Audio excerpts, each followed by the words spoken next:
Y dijo el Señor: Tú eres Pedro, y sobre esta piedra edificaré mi iglesia.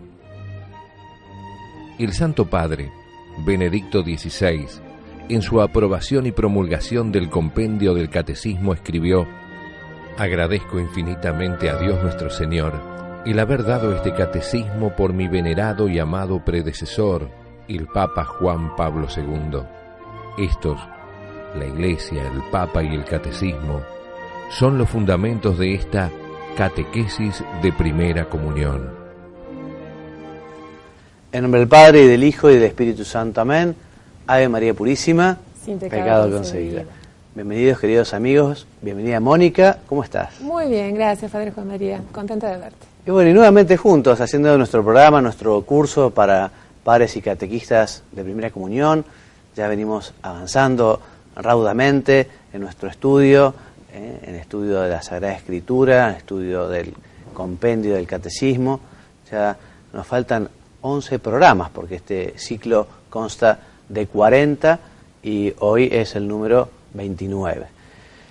Y de la historia sagrada para chicos vamos a recordar algunas de las andanzas y enseñanzas del Señor, que el autor ha sabido recoger y sintetizar. Y cuenta así la historia sagrada.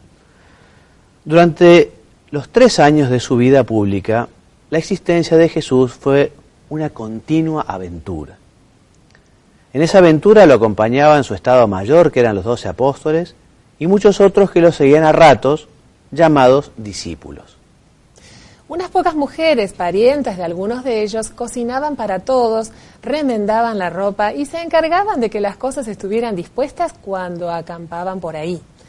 Judas Iscariote tenía a su cargo las finanzas del grupo, pero hacia el final de aquellas andanzas se fue apagando su fe en Jesús y empezó a meter la mano en la lata, robando parte del poco dinero que recibían. Era una vida llena de atractivos, aunque dura y sacrificada. Los más próximos se retiraban de vez en cuando y conversaban largamente con Jesús, que así los iba preparando para difundir sus palabras por todo el mundo conocido y establecer la iglesia. Recorriendo Palestina de una punta a la otra, incursionando más allá de sus fronteras, cruzaron en todos los sentidos el lago de Genesaret. Muchas noches dormían al raso a la luz de las estrellas, caminaban por senderos polvorientos al rayo del sol, entraban a los pueblos en busca de provisiones, acompañaban al Señor cuando enseñaba bajo los pórticos del templo de Jerusalén, trepaban montañas, atravesaban llanuras, desiertos. Y Jesús, incansable, difundía la buena nueva, instruyendo a muchedumbres sobre el reino de los cielos y sanando a los enfermos que venían de todas partes. Hemos hablado de los amigos de Jesús, pero pronto tuvo también enemigos. Esos enemigos eran, en primer lugar, los fariseos, escribas y ancianos del pueblo, sobre todo los fariseos. Es hora de hablar de ellos. Los fariseos tenían mucha manija en Israel. Formaban una camarilla de gente dura, conocedora de las Escrituras y defensora de las tradiciones del pueblo judío. Nada malo hasta aquí, pero ocurre que eran unos grandísimos hipócritas y unos orgullosos de los que no hay. Habían agregado a la ley de Dios unos mandatos formalistas y fastidiosos, olvidándose de lo principal que contenía, que era amar al Altísimo con todo el corazón y ser justo con los demás. Para sostener el templo pagaban un impuesto de los ajices que cultivaban en sus huertas y al mismo tiempo podían quedarse con la herencia de una viuda pobre y después dormir tan tranquilos. Odiaban a Jesús porque éste sacudió el andamiaje que sustentaba su prestigio y puso al descubierto sus falluterías. Hasta los llamó raza de víboras y sepulcros blanqueados. De modo que declararon la guerra al Señor y más adelante se propusieron matarlo. Jesús estaba sentado en la falda de un cerro y la gente lo rodeaba. Las piedras formaban una especie de tribuna, como las que hay en la cancha de rugby. No digo las de fútbol porque estas son más grandes. Todos estaban pendientes de las palabras del Maestro. A los que alcanzaban a oírlo bien, los discípulos les iban repitiendo el sermón pausadamente. El murmullo se elevaba en el silencio de las sierras quebrado apenas por el cántico de algún pájaro y unos ladridos que se oían a lo lejos, donde varios pastores rondaban sus ovejas. Decía Jesús: felices los pobres de espíritu, porque de ellos será el reino de los cielos. Felices los que tienen hambre y sed de justicia, porque serán satisfechos. Felices los que lloran, porque se van a reír a carcajadas. Felices los mansos, porque poseerán la tierra. Felices los compasivos, porque tendrán compasión de ellos. Felices los limpios de corazón, porque verán a Dios. Felices los perseguidos injustamente, porque alcanzarán el cielo. Aquello ponía patas para arriba a muchos conceptos arraigados en los judíos que creían que la protección de Dios se manifiesta en la riqueza, en la fuerza, en ser considerado y tenido en más. Y mientras la gente buena y humilde sintió una gran alegría al enterarse de este nuevo mensaje que reconfortaba a quienes lo sufrían, no les gustó ni medio a los fariseos, los escribas y los figurines de la sociedad entonces. Según sabemos, los patios del templo de Jerusalén estaban llenos de mercachifles que vendían animales por los sacrificios, cambiaban monedas. Allí se regateaban a gritos y los balidos de las ovejas se mezclaban con los mugidos de las vacas que, de yapa, ensuciaban el lugar, agregando el olor de la bosta al de las multitudes, ya que en esa época la gente no se bañaba seguido. Ciertos días se cansó de ver tal espectáculo, juntó unas cuantas cuerdas, haciendo con ellas un alrededor, y atropelló por en medio de los puestos de aquellos mercachifles, volteando las mesas de los corredores de cambio, desparramando la hacienda y cruzando a lonjazos el lomo de los cambistas y vendedores, gritándoles: la casa de mi padre es de oración, y ustedes la han convertido en una cueva de ladrones. El desbande fue general. Y hasta aquí la historia sagrada, hasta esta primera parte de las andanzas y enseñanzas del Señor. ¿Y qué objetivos, si bien vamos a hablar de ello el próximo programa, podríamos ir pensando, ¿no? Qué importante es que en la vida del cristiano, y más un catequista, un padre de familia, una madre de familia que quiere preparar a su hijo para su primera comunión, que la Sagrada Escritura, el Evangelio más concretamente, sea algo muy conocido, muy conocido. Para que el Evangelio sea muy conocido, lo que hay que hacer es leerlo, lo que hay que hacer es meditarlo. Por eso el consejo de hoy es: padres y catequistas y todos en general, yo también me incluyo, no dejemos de leer piadosamente el Evangelio. Que todos los días tengamos nuestro tiempo para leerlo ordenadamente, pasando día tras día, avanzando en el Evangelio que estamos leyendo. Tratando de poner la imaginación, tratando de poner la cabeza, tratando de representarnos cómo pudo ser aquella cena, viendo cómo hubiera reaccionado yo, si hubiera estado allí. Porque en la medida en que efectivamente meditemos el Evangelio, conoceremos más a Jesucristo, podemos imitarle, y además el Espíritu Santo nos iluminará para que ese camino de santidad, que es parecerse a Cristo, se haga realidad. Y vamos a la segunda parte de nuestra lección. Vamos a comenzar con los sacramentos, hoy con el sacramento del bautismo. Y vamos a hablar concretamente de los números 252 a 264 del compendio que nos regaló el Papa Benedicto XVI. El compendio, al hablar del bautismo, primero nos habla del nombre, ¿no? ¿Y qué es lo que nos dice Mónica? Nos dice que es el primer sacramento de la iniciación, recibe ante todo el nombre de bautismo. Y bautizar nos explica que significa sumergir en el agua. Quien recibe el bautismo es sumergido en la muerte de Cristo y resucita con él. Así es. También se lo llama al bautismo baño de regeneración. Aquello se refería a Jesús cuando le dijo a Nicodemo: si el hombre no vuelve a nacer, no puede entrar en el reino de los cielos. Y Nicodemo no entendió, dice: pero ¿cómo puede acaso el hombre volver al vientre de su madre? No, se trata de una regeneración o un renacimiento al espíritu, dejar lo que es lo malo, lo que es la muerte, para resucitar con Cristo, para pasar a la vida, ¿no? Entonces se lo llama baño de regeneración, renovación en el Espíritu Santo e iluminación también, porque el bautizado se convierte en hijo de la luz. Y el que estuvo alguna vez en el rito del bautismo se acordará que siempre en el bautismo está el cirio pascual, el cirio que es Cristo, ¿no?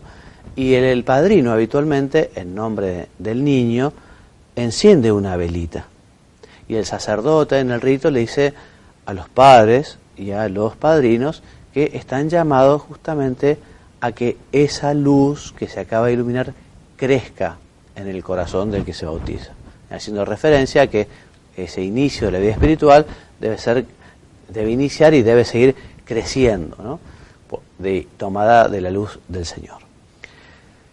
Cuando hablamos de prefiguraciones, hacemos referencia a algunos acontecimientos, cuestiones, cosas que tienen que ver con, ¿no? En la Sagrada Escritura hay muchas prefiguraciones sobre muchas cosas, porque ustedes saben que el Antiguo Testamento, digamos, es la base del Nuevo Testamento. El Antiguo Testamento está latente, lo que estará patente del Nuevo Testamento. Entonces, por eso en el Antiguo Testamento vemos algunas prefiguraciones del bautismo. Por ejemplo, Mónica. El agua, fuente de vida y de muerte.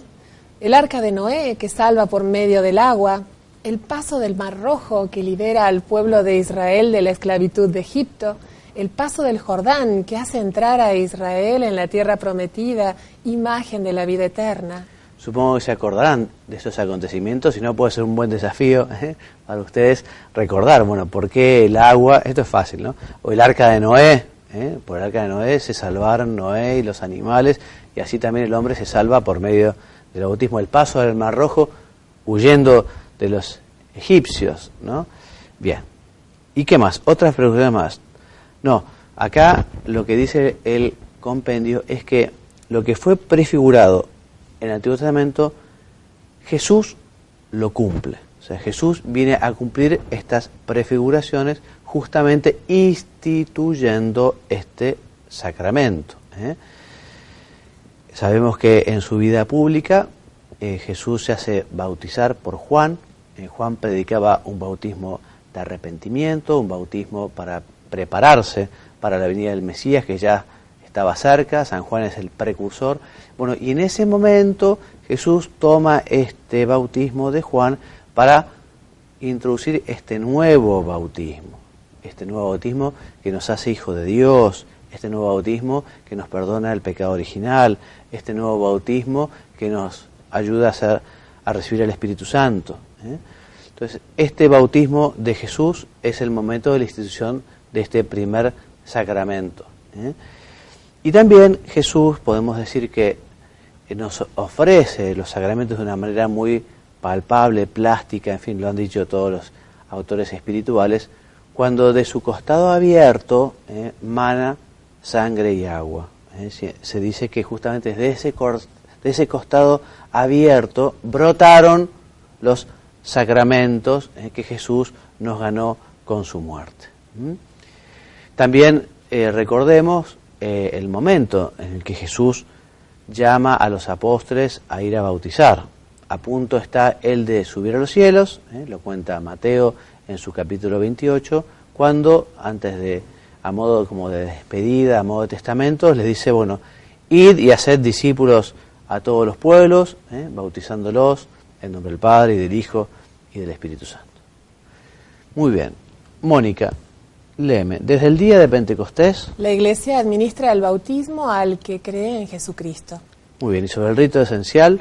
Del bautismo consiste en sumergir en el agua al candidato o derramar agua sobre su cabeza mientras se invoca el nombre del Padre y del Hijo y del Espíritu Santo. Muy bien. Entonces, recuerdan que llega Pentecostés, aquellos apóstoles que eran temerosos, que se habían escondido, que tenían miedo, bueno, con la venida del Espíritu Santo ya no tienen ningún tipo de miedo, de prejuicio, y salen justamente a bautizar. Y bautizan miles de personas se bautizan por la predicación de los apóstoles. A partir de ese momento hasta la actualidad.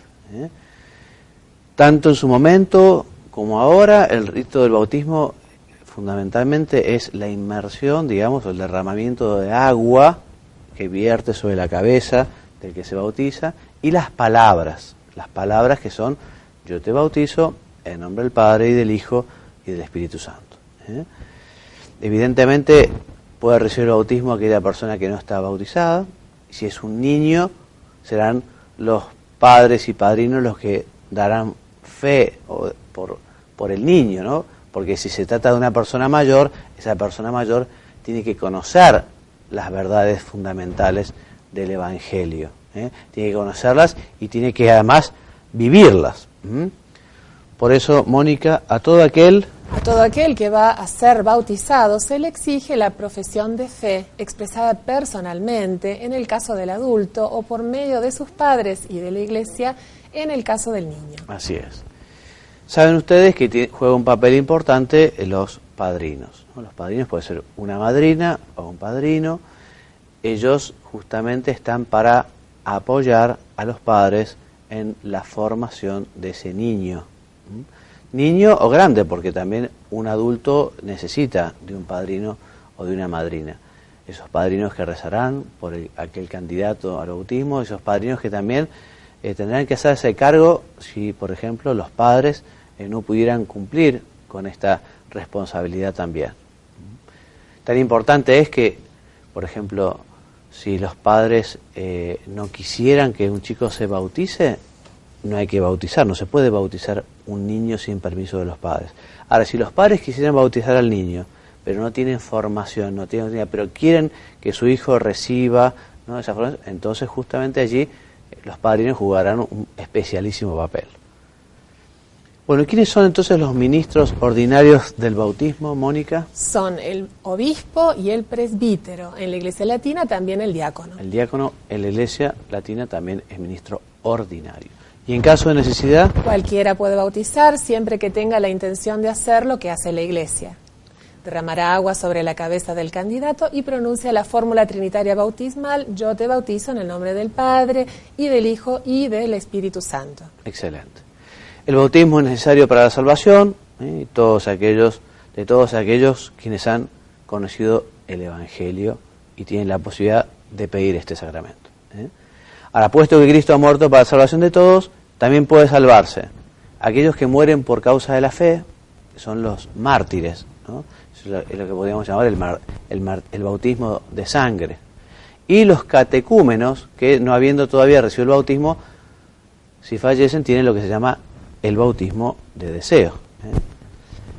Y también aquellos que bajo el impulso de la gracia, sin conocer a Cristo y a la Iglesia, buscan sinceramente a Dios y se esfuerzan por cumplir su voluntad.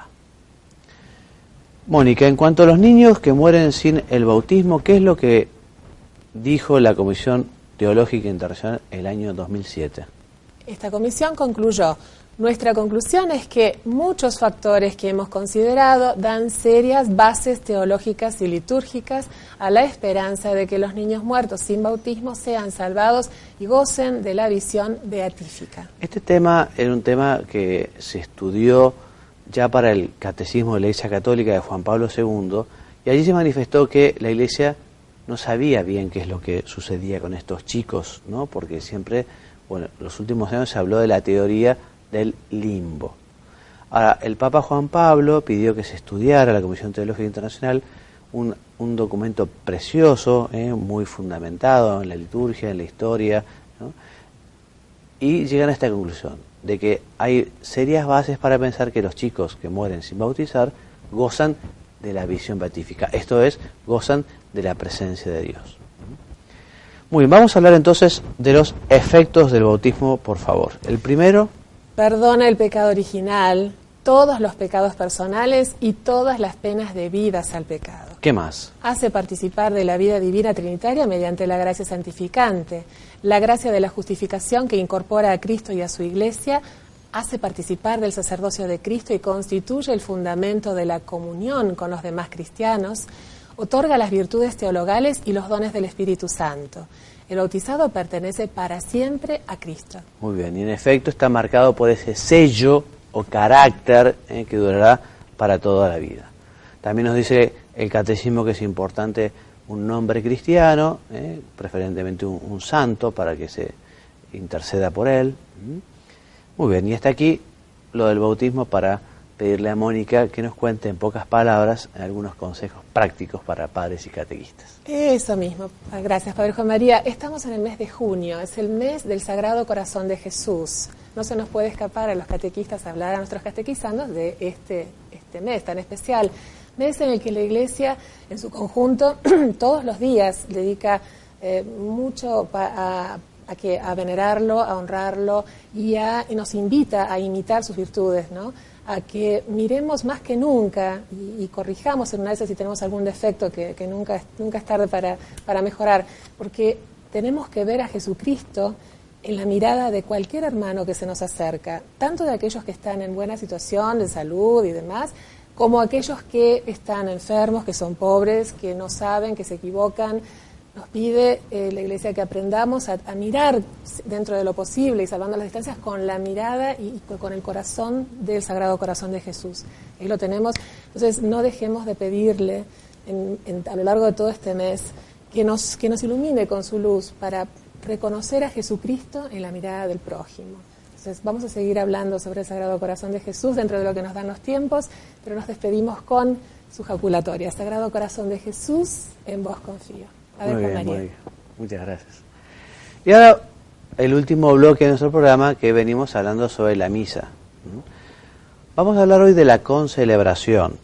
Esto es un tema que en realidad quizá a padres y catequistas no les llegue tan de cerca porque como muchos podrán participar de las concelebraciones, pero para la enseñanza de los chicos yo creo que realmente no tiene mucho interés explicarle al niño qué son las concelebraciones porque todavía es muy chico, ¿no?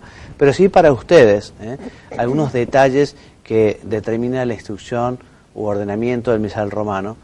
Y se los vamos a decir rapidito, estas sugerencias sobre los detalles que hay que cuidar a la hora de concelebrar. Concelebrar se entiende obviamente cuando hay un grupo de sacerdotes que son los celebrantes, ¿no? Entonces, en primer lugar, se dice, se recomienda la concelebración el Jueves Santo para la misa vespertina del Señor, en la misa que se celebra concilios o conferencias episcopales y sínodos, en la misa conventual y en la misa principal en iglesias y oratorios. También se puede concelebrar en las misas que se celebran en cualquier clase de reuniones sacerdotales, tanto seculares como religiosos. También nos dice la instrucción que a cada sacerdote le es lícito celebrar la Eucaristía de modo individual también, ¿no? Pero evidentemente no será en el momento mismo mientras se realiza la concelebración. Los presbíteros peregrinos serán recibidos con agrado a la concelebración eucarística con tal que se conozca su condición sacerdotal. Un detalle importante, por eso los sacerdotes tendremos que tener nuestro reconocimiento si vamos a celebrar a otro país, por ejemplo. Muy bien. ¿Qué es lo que corresponde al obispo, Mónica? Corresponde al obispo, según las normas del derecho, ordenar la disciplina de la concelebración en todas las iglesias y oratorios de su diócesis.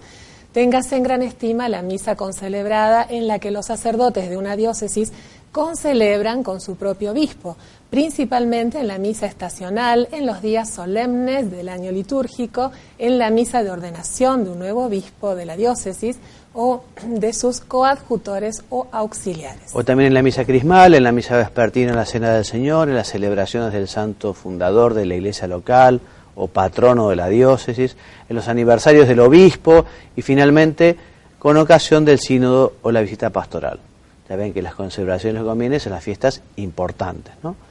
Por la misma razón se recomienda la concelebración cuantas veces los sacerdotes se reúnen con el propio obispo con ocasión de los ejercicios espirituales o de alguna reunión. En estos casos se manifiesta con mayor claridad el signo de la unidad del sacerdote. También aquí prescribe algunos otros días en los que es especialmente conveniente, que ya los hemos dicho. Nos aconseja también el compendio que una vez que ha comenzado la concelebración, que ya no sea nadie admitido. Una vez que ya empezó, y empieza con la celebración, con la procesión de entrada, ¿no? Y en el presbiterio, Mónica, ¿qué se preparará entonces para la concelebración? Se prepararán A, los lugares y folletos para los sacerdotes concelebrantes. B, en la credencia, un cáliz suficientemente grande o varios cálices. Si no hay diácono, las funciones propias de éste serán desempeñadas por algunos de los concelebrantes. Muy bien, y si tampoco hay otros ministros, las partes que le son propias pueden ser recomendadas a fieles idóneos. De lo contrario, las realiza alguno de los concelebrantes. Muy bien, por último, decimos que por causa justa, por ejemplo, un gran número de concelebrantes y falta de ornamentos, los concelebrantes no hace falta que tengan toda la ornamentación litúrgica, sino que pueden usar la estola sobre el alba. Bueno, y hasta aquí nuestra lección de hoy. Hemos ido rapidito, pero concretando muchas cosas y diciendo temas que a veces para ustedes son nuevas, quizá este tema de las concelebraciones. Por eso siempre les digo, lean despacio esta instrucción general del misal romano. Es muy rica, yo se las doy ahora resumidas, los temas fundamentales, pero los animo a que lo lean detenidamente para aprovechar, conocer más y ver lo que es la riqueza de la liturgia. Bueno, nos despedimos hasta la semana que viene si Dios quiere. Les envío mi bendición diciéndoles que Dios los bendiga y los haga muy santos. Amén. Muchas gracias. Y dijo el Señor: Tú eres Pedro, y sobre esta piedra edificaré mi iglesia. El Santo Padre, Benedicto XVI, en su aprobación y promulgación del compendio del Catecismo escribió: Agradezco infinitamente a Dios nuestro Señor el haber dado este catecismo por mi venerado y amado predecesor, el Papa Juan Pablo II. Estos, la Iglesia, el Papa y el Catecismo, son los fundamentos de esta catequesis de primera comunión.